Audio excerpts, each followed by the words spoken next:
और बड़ी खबर यह है कि विपक्ष की बैठक चल रही है बेंगलुरु में और विपक्ष के गठबंधन का नाम इंडिया हो सकता है। बहुत बड़ी खबर, विपक्षी मोर्चा का नाम इंडिया हो सकता है। ये सूत्रों के हवाले से खबर मिल रही है। Indian national democratic inclusive alliance, ये इंडिया का पूरा फॉर्म हम आपको बता रहे हैं जो कि तय हुआ है विपक्षी दलों की बैठक में। Indian national democratic inclusive alliance, सूत्रों के हवाले से जो जानकारी मिल रही है, ये इंडिया नाम पर सहमति बनी है। तो क्या आ चुका है विपक्षी गठबंधन का नाम, और नाम क्या है और नाम के जो क्रेडेंशियल्स हैं वो कैसे बताए जा रहे हैं। ये देखिए इंडिया, और इंडिया में आई का मतलब इंडियन, एन का मतलब नेशनल्स, डी का मतलब डेमोक्रेटिक, आई का मतलब इंक्लूसिव और ए का मतलब अलायंस। तो ये हो सकता है, ये नाम हो सकता है, लेकिन अटकलें तेज है कि यही नाम पर मुहर लगी है। सूत्र जो बता रहे हैं इंडिया नाम पर, इंडिया, ये नाम सिर्फ इंडिया होगा जो कि बताया जा रहा है। और ये विपक्ष के कई नेता इंडिया इंडिया नाम से ट्वीट कर रहे हैं, तो एक तरह से कयास लगाए जा रहे हैं कि नाम हो सकता है। जो सूत्र बता रहे हैं इस नाम पर सहमति बनती दिख रही है, लेकिन अभी औपचारिकता कुछ नहीं है, अभी औपचारिक ऐलान कुछ नहीं हुआ है। ये नाम पर बातचीत हो रही है, मंथन हो रहा है। और ये नाम क्या है एक बार फिर बताते हैं आपको। इंडियन, आई का मतलब इंडियन, एन का मतलब नेशनल्स, डी का मतलब डेमोक्रेटिक और आई का मतलब इंक्लूसिव, ए का मतलब अलायंस। अलायंस को लेकर ये नाम सामने आ रहा है। फिलहाल औपचारिक मुहर अभी नहीं लगी है। विपक्षी गठबंधन के नए नाम को लेकर शिवसेना का ट्वीट भी आ गया है सामने। 2024 में team India versus team NDA होगा। प्रियंका चतुर्वेदी ने लिखा है, ये देखिए प्रियंका चतुर्वेदी का ट्वीट हम आपको दिखा रहे हैं। चक दे इंडिया। तो विपक्षी नेता इस तरह का ट्वीट कर रहे हैं। बेंगलुरु से हमारे साथ हमारे रोविंग एडिटर पंकज झा जुड़ गए हैं। पंकज, ये तो प्रियंका चतुर्वेदी ने एक तरह से बहुत क्लियर बता दिया, ये तो चक दे इंडिया है और ये इंडिया वर्सेस एनडीए होगा। क्या यही है? जी हाँ, विपक्ष के कई सांसदों ने, मैं आपको बताऊं कि टीएमसी के सांसद डेरेक ओब्रियन, कांग्रेस के सांसद जो मानिक राम टैगोर हैं और शिवसेना के सांसद जो हैं प्रियंका चतुर्वेदी, इन तीनों ने ट्वीट किया है, जिससे इस बात के संकेत मिल रहे हैं कि जो विपक्षी एकता का जो नया नाम है गठबंधन का, वो इंडिया हो सकता है। इस पर काफ़ी चर्चा भी हुई है और कुछ लोगों ने आपत्तियां भी दर्ज कराई हैं। आपत्तियों में ये है कि कल को इसमें कानूनी पेच फंस सकता है। मान लीजिए अगर किसी ने इस अलायंस से कोई अलग हुआ तो फिर हो जाएगा इंडिया डिवाइडेड। कल को मान लीजिए कि अगर विपक्षी गठबंधन अगले लोकसभा चुनाव में हार जाती है तो फिर ये चलेगा कि मोदी डिफीट्स इंडिया। तो इस बात को लेकर ये कहा गया कुछ राजनीतिक पार्टियों की तरफ से जो बैठक में मौजूद थे, जो मुझे जानकारी मिली है अंदर से, उसमें ये कहा गया कि कल को इस मामले में कोई कोर्ट जा सकता है और इस नाम को लेकर विवाद हो सकता है। लेकिन अधिकतर पार्टियों के नेताओं की राय थी कि ऐसा नाम हो जो लोगों की जुबान पे चढ़े। अब सोनिया गांधी ने इस पर क्या फैसला किया है, कांग्रेस की तरफ से अभी इस पर कोई कंफर्मेशन नहीं है। मेरे पीछे जो प्रेस कॉन्फ्रेंस की मंच सजा हुआ है जिसमें 26 पार्टियों के नेता आएंगे और फिर इसके आधिकारिक तौर से ऐलान हो सकता है कि आखिर इस गठबंधन का क्या नया नाम होगा। लेकिन पंकज, एक बहुत मूल सवाल ये है कि कन्वीनर को लेकर भी चर्चा होनी है, जो संयोजक हैं उनको लेकर भी चर्चा होनी है कि इस गठबंधन का संयोजक कौन होगा, कौन लीड करेगा। अध्यक्ष को लेकर भी चर्चा होनी है, नाम को लेकर भी चर्चा होनी है। लेकिन कई तरह के सुर सामने आ रहे हैं, मतभेद हैं इसको लेकर भी। देखिए, इसको मतभेद नहीं कह सकते, सबकी अपनी अपनी बात है, अपनी अपनी आपत्तियां हैं जो लोगों ने बैठक में अपने अपने हिसाब से रखे हैं। और थोड़ी देर में जब प्रेस कॉन्फ्रेंस होगा तो इन सारी चीज़ों के बारे में आधिकारिक रूप से घोषणा की जाएगी। बैठक खत्म हो गई है, लंच ब्रेक हुआ है और थोड़ी देर में सभी पार्टियों के जो बड़े नेता हैं वहाँ मंच पर मौजूद रहेंगे। पहली बार सोनिया गांधी आई हैं और ये बात हो गई है और ये कहा गया कि फैसला हुआ है कई बड़ी बातों को लेकर, जैसे कि सब कमेटी बनानी थी जिसको ममता बनर्जी कह रहे हैं ज्वाइंट कमेटी, चेयरपर्सन और कन्वीनर को लेकर। तो मुझे लगता है कि थोड़ी देर का इंतजार कर लेना चाहिए इन सब बातों को लेकर, फैसला क्या हुआ बैठक में। बिल्कुल, लंच ब्रेक चल रहा है पंकज, बहुत बड़ी बात बता रहे हैं और थोड़ी देर का इंतजार और करते हैं जब प्रेस कॉन्फ्रेंस के जरिए ये साफ होगा कि क्या अहम फैसले बेंगलुरु की बैठक में लिए गए हैं। बेंगलुरु पहुंचे विपक्षी दलों का बीजेपी पर निशाना भी सामने आया है। देश और जनता को बचाने के लिए बैठक है। अखिलेश यादव ने तंज कसा, लोकतंत्र, संविधान और भाईचारे को बचाना है, ये तेजस्वी यादव ने कहा है। इसके अलावा कई नेता लगातार प्रतिक्रिया दे रहे हैं। बीजेपी के खिलाफ बात की जा रही है। बताया जा रहा है 10 सालों में हर सेक्टर को नुकसान हुआ है, ये अरविंद केजरीवाल ने कहा है।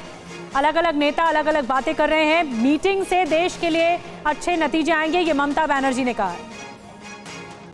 मीटिंग ज़रूरी इसलिए है, देश को बचाना, लोगों को बचाना, पॉलिटिकल लीडर के साथ जिस तरह व्यवहार हो रहा है, और मैं ये कहता हूँ कि देश की 2/3 जनता भारतीय जनता पार्टी के खिलाफ है, 2/3 जनता खिलाफ है।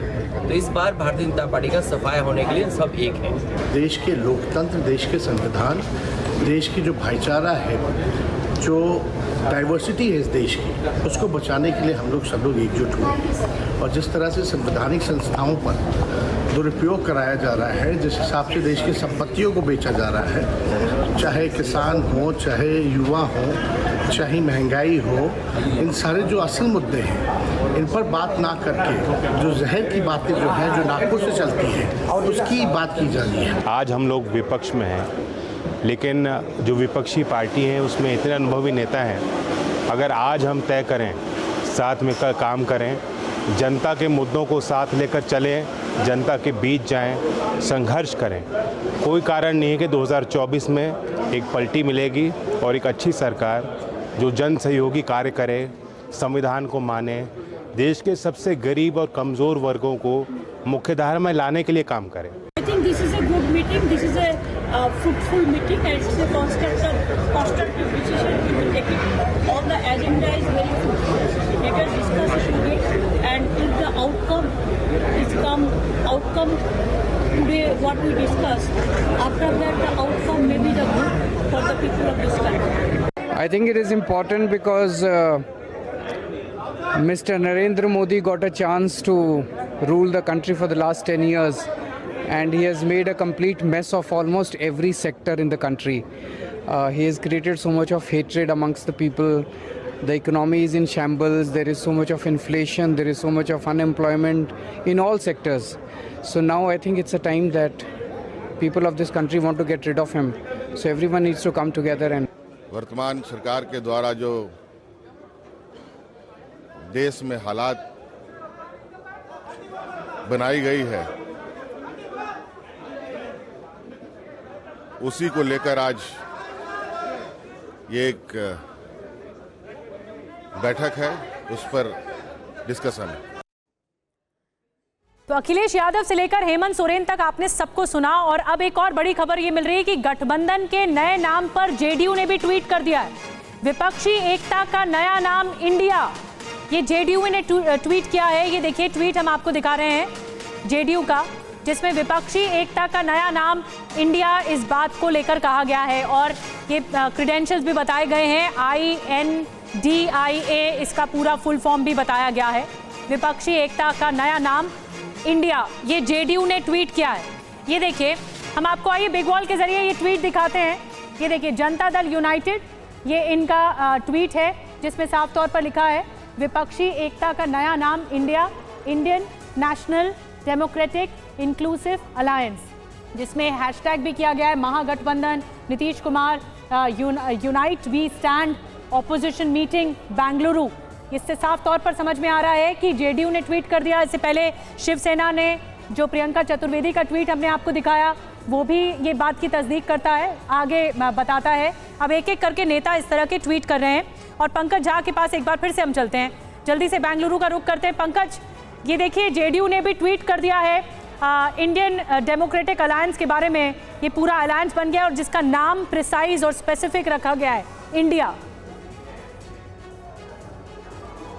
जी हाँ, मुझे लग रहा है कि अब जब जेडीयू ने कर दिया है तो मुझे लग रहा है कि आधिकारिक रूप से इस बात की घोषणा होनी पर बाकी है, और बैठक में इस बात पर आम सहमति से फैसला हो गया है। क्योंकि कुछ पार्टियों को इस नाम पर ऐतराज़ था, लेकिन लोगों को लग रहा था कि ऐसा नाम हो, सोनिया गांधी का, लालू यादव का, नीतीश का, शरद पवार का, ममता बनर्जी, सबका ये कहना था कि लोगों के जुबान पे हो। इंडिया सबसे बेहतर नाम उनको लग रहा है, और मुझे लगता है कि एक तरीके से जिस तरीके से जनता दल यूनाइटेड ने ट्वीट किया है, तो इस नए विपक्षी गठबंधन का नाम, जो पहले यूपीए हुआ करता था, अब ये इंडिया कहलाएगा। बिल्कुल पंकज, और विपक्ष लगातार एक सुर में प्रधानमंत्री मोदी पर हमला कर रहा है, लेकिन आज प्रधानमंत्री मोदी ने भी विपक्षी एकता पर वार किया है। प्रधानमंत्री मोदी ने आज विपक्ष की बैठक को लेकर बड़ा हमला बोला है। बेंगलुरु में हो रही बैठक को प्रधानमंत्री मोदी ने कट्टर भ्रष्टाचारी सम्मेलन बताया और कहा कि घोटाले की गारंटी इनका प्रोडक्ट है।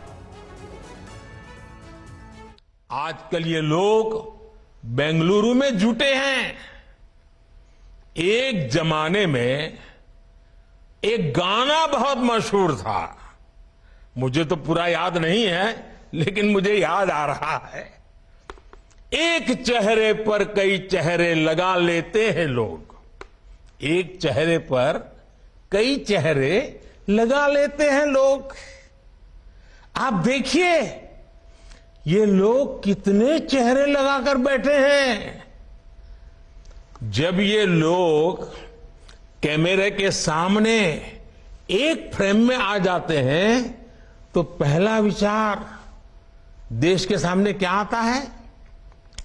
पहला विचार देश के लोगों के मन में यही आता है, पूरा फ्रेम देख करके देशवासी यही बोल उठता है, लाखों करोड़ों रुपए का भ्रष्टाचार। इसलिए देश की जनता कह रही है कि ये तो कट्टर भ्रष्टाचारी सम्मेलन हो रहा है, कट्टर भ्रष्टाचारी सम्मेलन हो रहा है। ये लोग गा कुछ और रहे हैं, हाल कुछ और है, इन्होंने लेबल कुछ और लगाया हुआ है, माल कुछ और है। इनका प्रोडक्ट है 20 लाख करोड़ रुपए के घोटाले की गारंटी।